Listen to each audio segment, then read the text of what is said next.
ஆ, ஒரு அமெண்ட்மெண்ட்டை match the following கொடுத்துருக்காங்க. First என்னென்னா 91வது சட்ட திருத்தம். இதுக்கு ஆன்சர் வந்து என்னென்னா, அமைச்சர்கள் குழுவில் பிரதமர் உட்பட மக்களவை உறுப்பினர்களில் 15 விழுக்காடுக்கு மேல் இருக்கக்கூடாது அப்படிங்கிறது கரெக்டாக தான் பொருந்திருக்கு. இது எந்த ஆர்டிக்கல் படி வரும்னு பார்த்தோம்னா, ஆர்டிக்கல் 75ல் 1A அதுபடி வந்து வரும். என்ன ஆர்டிக்கல்னா, ஆர்டிக்கல் 75ல் 1A அதுபடி வந்து அமைச்சர்கள் அமைச்சரவையில் மொத்த அமைச்சர்களின் எண்ணிக்கை சிஎம் அதாவது முதலமைச்சர் உட்பட மக்களவையின் மொத்த வலிமையின் 15ஐ விட அதிகமாக இருக்கக்கூடாதுன்னு வந்து சொல்லியிருப்பாங்க. நெக்ஸ்ட்டு இதே ஆர்டிக்கல்லையே அந்த 91th அமெண்ட்மெண்ட்லேயே இன்னொன்று வந்து என்னென்னா, 12க்கும் குறைவாக இருக்கக்கூடாது அப்படின்னும் வந்து சொல்லுவாங்க. அமைச்சர்களின் எண்ணிக்கை வந்து முதலமைச்சர்கள் உட்பட 12க்கும் குறைவாக இருக்கக்கூடாது அப்படின்னு வந்து சொல்லுவாங்க. அதோட ஆர்டிக்கல் வந்து 164 1A.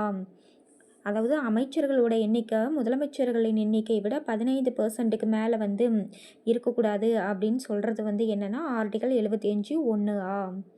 இந்த 93வது சட்ட திருத்தம் எப்போ கொண்டு வந்திருப்பாங்கன்னா 2003ல் கொண்டு வந்திருப்பாங்க. 2003ல் வந்து கொண்டு வந்திருப்பாங்க. அடுத்து 102வது திருத்த சட்டம். 102வது திருத்த சட்டம் வந்து எந்த வருஷம் வந்து கொண்டு வந்திருப்பாங்கன்னு பார்த்தோம்னா 2018.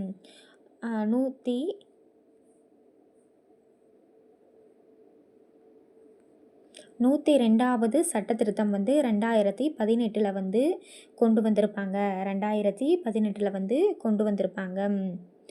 என்னன்னா, பின்தங்கிய வகுப்புகளின் தேசிய ஆணையத்திற்கு அரசமைப்பு தகுதி அப்படிங்கிறது. அதாவது பிற்படுத்தப்பட்ட வகுப்பினருக்கான தேசிய ஆணையத்திற்கான அரசியலமைப்பு தகுதி நிலையை வழங்குகிறது. இதுதான் 102வது திருத்த சட்டம்.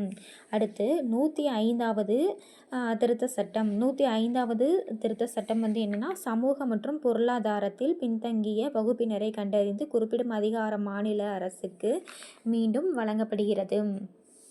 105வது அமெண்ட்மெண்ட் வந்து என்னென்னா, சமூக மற்றும் பொருளாதாரத்தில் பின்தங்கிய வகுப்பினரை கண்டறிந்து குறிப்பிடும் அதிகாரம் மாநில அரசுக்கு மீண்டும் வழங்கப்பட்டுள்ளது. அடுத்து 106வது சட்ட திருத்தம் வந்து என்னென்னா, மக்களவையில் பெண்களுக்கு 1/3 இடங்கள் வழங்கப்படும். லோக்சபாவில் பெண்களுக்கு 1/3 அப்படிங்கிறது 106வது திருத்த சட்டம்.